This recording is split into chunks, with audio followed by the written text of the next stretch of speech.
Hi friends, welcome to current affairs with Alka. April 19 മുതൽ 25 വരെയുള്ള weekly current അഫയേഴ്സിൻ്റെ part 2 നമുക്ക് നോക്കാം.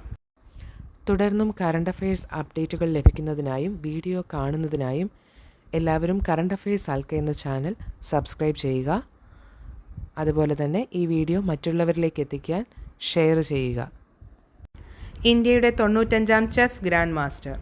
ഇന്ത്യയുടെ 95-ാം ചെസ് ഗ്രാൻഡ് മാസ്റ്റർ കൊൽക്കത്തയിൽ നിന്നുള്ള ആരണ്യക് ഘോഷാണ്. ബാങ്കോക്ക് ചെസ് ക്ലബ് ഓപ്പൺ 2026-ൽ മൂന്നാമത്തെയും അവസാനത്തെയും GM നോം കരസ്ഥമാക്കിയാണ് ആരണ്യക് ഗ്രാൻഡ് മാസ്റ്റർ പദവിയിലെത്തിയത്. 2026-ലെ നാഷണൽ റാപ്പിഡ് ചാമ്പ്യനായ ആരണ്യക് പശ്ചിമ ബംഗാളിൽ നിന്നുള്ള 12ാമത്തെ ഗ്രാൻഡ് മാസ്റ്ററുമാണ്. ഇന്ത്യ ഭൂട്ടാൻ സംയുക്ത കസ്റ്റംസ് ഗ്രൂപ്പ്.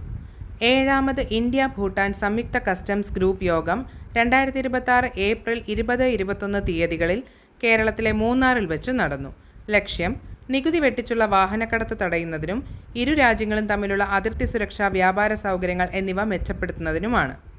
നേതൃത്വം നൽകിയത് ഭൂട്ടാൻ ധനമന്ത്രാലയത്തിലെ ഡയറക്ടർ ജനറൽ സോനം ജാംഷോ, ഇന്ത്യയുടെ central board of indirect taxes and customs അംഗം യോഗേന്ദ്ര ഗാർഗ് എന്നിവർ യോഗത്തിന് അധ്യക്ഷത വഹിച്ചു. Goldman environmental prizes 2026.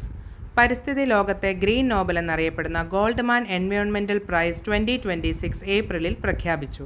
ചരിത്രത്തിൽ ആദ്യമായി 6 ഭൂഖണ്ഡങ്ങളിൽ നിന്നുള്ള 6 വനിതകളാണ് ഈ പുരസ്കാരം നേടിയത്. കാലാവസ്ഥാ വ്യതിയാനത്തിനെതിരെയും വന്യജീവി സംരക്ഷണത്തിനായും താഴെത്തട്ടിൽ പ്രവർത്തിച്ചവരാണ് ഇവർ. പുരസ്കാര ജേതാക്കളും അവരുടെ രാജ്യവും: Iroro Tanshi Nigeria, Borim Kim South Korea, Sarah Finch UK, Theonila Roka Matbob Papua New Guinea, Alannah Acaq Hurley USA, Yuvelis Morales Blanco Colombia. ഇവരാണ് പുരസ്കാര ജേതാക്കൾ. Laureus World Sports Award 2026. 2026-ലെ ലോറസ് വേൾഡ് സ്പോർട്സ് അവാർഡ് സ്പെയിനിലെ മാഡ്രിഡിൽ വെച്ച് April 20-ന് നടന്നു. മികച്ച പുരുഷ കായിക താരമായി ടെന്നീസ് താരമായ കാർലോസ് അൽക്കാരസും മികച്ച വനിതാ കായിക താരമായി ടെന്നീസ് താരമായ അരിയാന സെബലങ്കയും തിരഞ്ഞെടുക്കപ്പെട്ടു. മികച്ച ടീം PSG എന്നറിയപ്പെടുന്ന പാരീസ് സെന്റ് ജെർമെയിൻ ഫുട്ബോൾ ടീമാണ്. Thanks for watching.